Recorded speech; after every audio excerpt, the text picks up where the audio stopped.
თქვენ იცით რომ ჩვენი საზოგადოება ემზადება ჰელოუინის დღესასწაულის შესახვედრად. ეს არის დღესასწაული, რომელიც 31 ოქტომბრის ღამეს და 1 ნოემბრის მიჯნაზე იმართება, მაგრამ ძალზე ცოტა მიცის თუ რა წარმოადგენს და როგორ წარმოიშვა იგი, რა არის მისი არსი და რატომ ეწინააღმდეგება იგი ეკლესიის სწავლებას. დღესასწაული ჰელოუინი დაიბადა ქრისტიანობამდელ ეპოქაში. ეს არის წარმართული დღესასწაული. იგი დაიბადა ინგლისის, ირლანდიისა და ჩრდილოეთ საფრანგეთის კელტურ ტომებში. წარმართი კელტების რწმენით სიკვდილი შობს სიცოცხლეს, ამიტომაც ახალი წლის დადგომას და ისინი ახალ წელს სწორედ ამ დღეს აღნიშნავდნენ 31 ოქტომბრის ღამეს. შუაღამით, როდესაც დგებოდა სიცივის, სიბნელის და კვდომის ჟამი, ამ ღამეს ისინი განადიდებდნენ წარმართ ღმერთ სამქაინს, რომელიც სიკვდილის ბრძანებლად მიაჩნდათ. ანუ ეს პირდაპირ იყო სიკვდილის ღმერთის თაყვანისცემის რიტუალი. ამ დროს წინა დღით დრუიდები ესენი იყვნენ კელტი ქურუმები, ანუ მსახურები, სასულიერო მსახურები, თუ შეიძლება ამას სულიერება ერქვას. ყველა ოჯახში აქრობდნენ კერას, ლამპრებს და კოცნებს და მეორე დღის საღამოს კი აჩაღებდნენ უზარმაზარ კოცონს ბნელეთის და სიკვდილის თავადისადმი შეწირვების აღსასრულებლად. დრუიდების რწმენით, თუ სამქაინი კმაყოფილებით მიიღებდა საკუთარ ერთ გულთაგან მიძღვნილ შესაწირს, იგინებას დართავდა მიცვალებულთა სულებს იმ დღეს მოენახულებულად მშობლიური სახლები. აი სწორედ აქედან იღებს სათავეს სულების ფორმაში გამოწყობილი ადამიანების ხეტიალი ქუჩებში და ჩონჩხებით დახატულები რო დადიან. წარმართული კულტის მნიშვნელოვანი ნაწილი ასევე სამქაინის მსახური ბნელი ძალებისადმი შესაწირავის მირთმევის რიტუალი.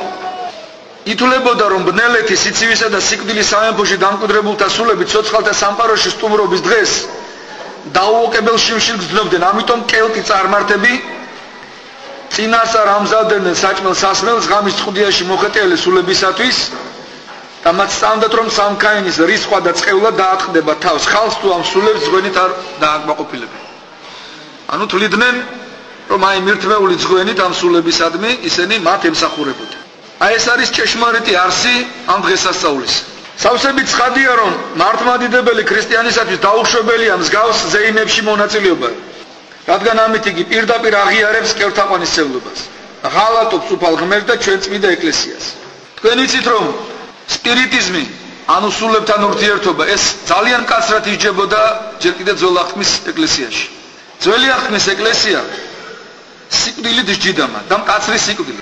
მართალია ახალი აღთქმის ეკლესიაში სასიკვდილო განაჩენები აკრძალულია და აღარ არის, მაგრამ სასჯელის სიმკაცრე იყო შენარჩუნებული. ახალ აღთქმაში ვინც ინიციატორი იყო, ჯადოქარი ვინც იყო სულების გამოძახებისა, სასტიკად ისჯებოდა ჯერ ის.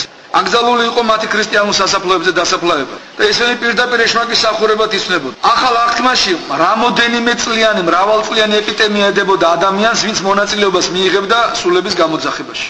ფაქტიურად ეს არის იგივე კერთაყვანისმცემლობა, კერთსახურება. სახარებაში პირდაპირ წერია რომ წარმართა ღმერთნი ეშმაკნი არის.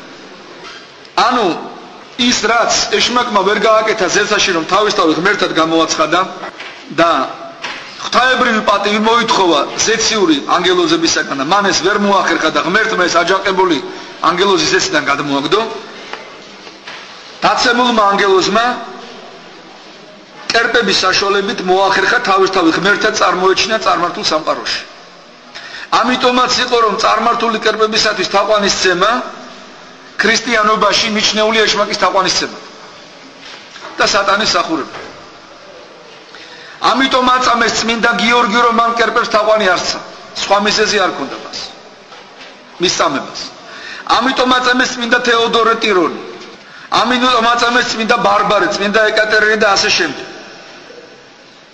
როდესაც მართლმადიდებელ ეპისკოპოსებს, მღვდელმთავრებს თხოვდნენ ეშმაკის თაყვანისცემას და ისინი უარს აცხადებდნენ ამაზე, ადრეულ პირველ საუკუნეების ქრისტიანობაშია საუბარი.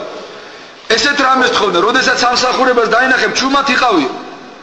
ანუ კიდურე შემთხვევაში თხოვდნენ რომ აი არაფერი არ ეთქვათ, არ დაეგმოთ ქრისტე. საერთოდ გაჩუმებული ნომოთ აეგოთ და საკმეველი დაეგდოთ სამსხვერპლოს კერპების წინაშე.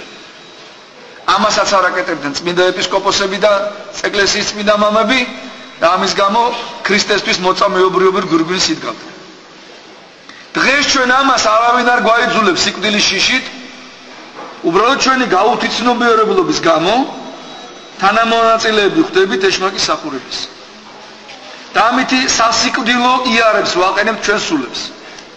სატანისტები ცდილობენ რომ შენიღბონ ჰელოუინის ეს რიტუალი და მისცენ მას კარნავალის და გართობის იერსახე.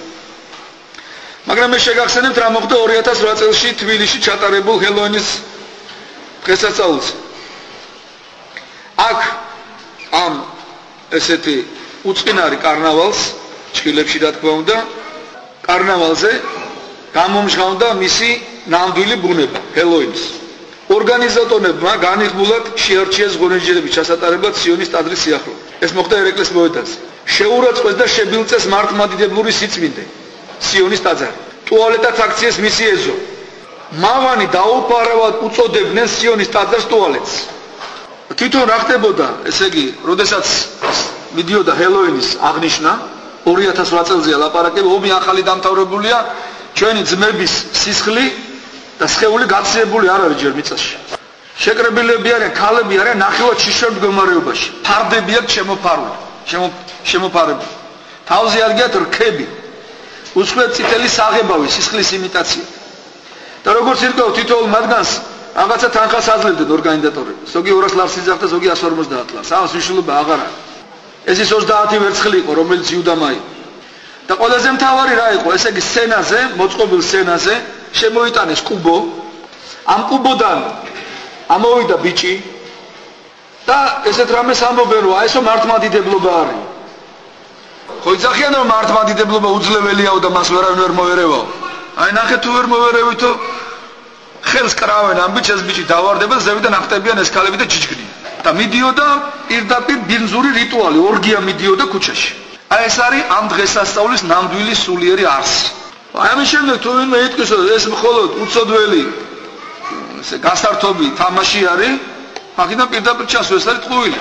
ეს არის აშკარად ღვთისგმობა და ისეთი ღვთისგმობა, რომელიც აუცილებლად მოეკითხება ერს და პასუხს აგებს ერი ამას. მით უფრო ერი, რომელსაც მეტი მიეცა. ვისაც მეტი მიეცა, მეტი მოეკითხება. და სწორედ ამ მოკითხვის რეჟიმში ვართ ღვთის წინაშე, ამიტომ ვართ ესე დღეში რო ვართ. შარშან მადლობა ღმერთს ქრისტიანების ნაწილმა შეძლო, რომ აი დაებეჭდათ ბროშურები, ავრცელებდნენ სკოლებთან, ავრცელებდნენ მეტროებთან, აკრავდნენ ქუჩებში და ხალხს შეახსენებდნენ, რომ ამის გაკეთება არ შეიძლება. და მოუწოდებდნენ არ ჩაეტარებინათ ეს ეშმაკის მსახურება, ეს ბინძური რიტუალი სატანური და ღვთისმსწავლობით შარშან საქართველოში ვერ მოხერხდა ფართო მასშტაბიანი აღნიშვნა ჰელოუინისა. და სადღაც რაღაც ჩუმად იკრიბებოდნენ კლუბებში და ეშმაკს ემდნენ თაყვანს. ეხლა ესეთი სულიერად დაცემული ხალხები, ადამიანები უამრავი არიან და მათ ეხლა ვერ დაუწყებთ კლუბებში თავის სახში შევერაც უნდა გააკეთო, მაგრამ მასიურად ეს არ მომხდარა და მადლობა ღმერთს და მადლობა იმ ჩვენ შეგნებულ ერის შვილებს, ვინც მიხვდნენ ეს რაც იყო და უარი განაცხადეს ბავშვებმაც და მრავალმა ადამიანმა ამ რიტუალში მონაწილეობას. ამიტომ აი დღესაც მიხვდით ალბათ სხვა საკითხზე მინდოდა თქვენთან საუბარი.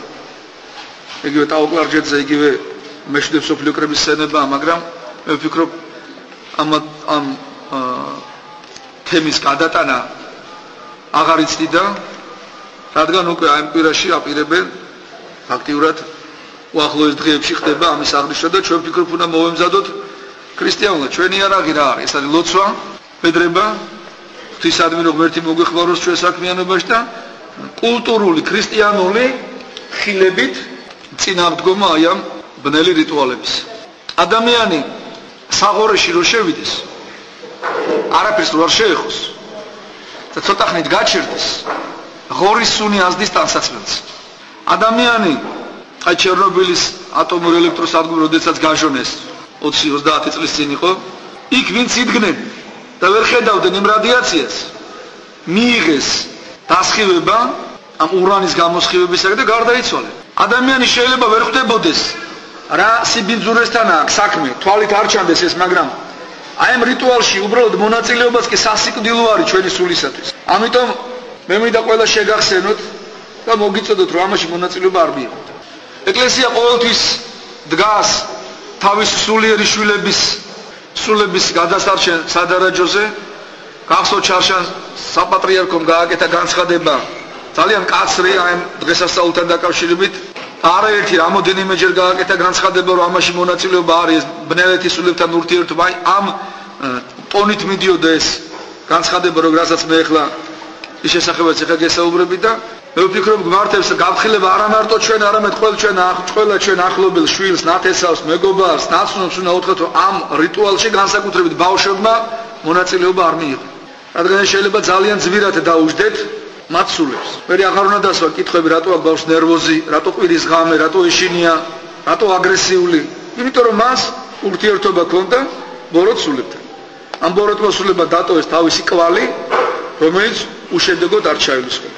ეკლესია როგორც გითხარით იოანე ოქროპირის სიტყვები არის, როდესაც მწყემსი ცხოვრებს მწყემსავს და სიმშვიდე არის, მწყემსი წამოწოლილი არის მხართეძოზე, ჭრდილში ხეების და სალამურზე უკრავს. მაგრამ როდესაც გამოჩნდება მგელი, რასაკეთებს წყებს? წამოდგება, სალამურს გადადებს გვერდზე და იწყებს ყვირილს და უხმობს ყველას, ცდილობს რომ წყები შეკრიბოს ერთ ადგილას, რომ მგელმა არ მიიტაცოს ეს წყები და მოუხმობს მაშველებს, რომ თავისი ცხოვრები გადაარჩინოს. ზუსტად ამას აკეთებს ეკლესია. ღმერთმა გაკურთხოთ, ღმერთმა დაგლოცოთ და ღმერთმა მოგცეს ის გულისხმის ყოფა, რომ ეკლესიის ხმას ყური ვათხოვოთ და ყური ვუგდოთ. თორე ეკლესიის გარეშე ჩვენი ცხოვრება სადამდე მიდის და რითი შეიძლება დამთავრდეს, წმინდა წერილი ამას ისრაელის მაგალითზე შეგვახსენებს და ჩვენი ისტორია საქართველოს მაგალითზე. ღმერთმა გაკურთხოთ და ღმერთმა დაგლოცოთ.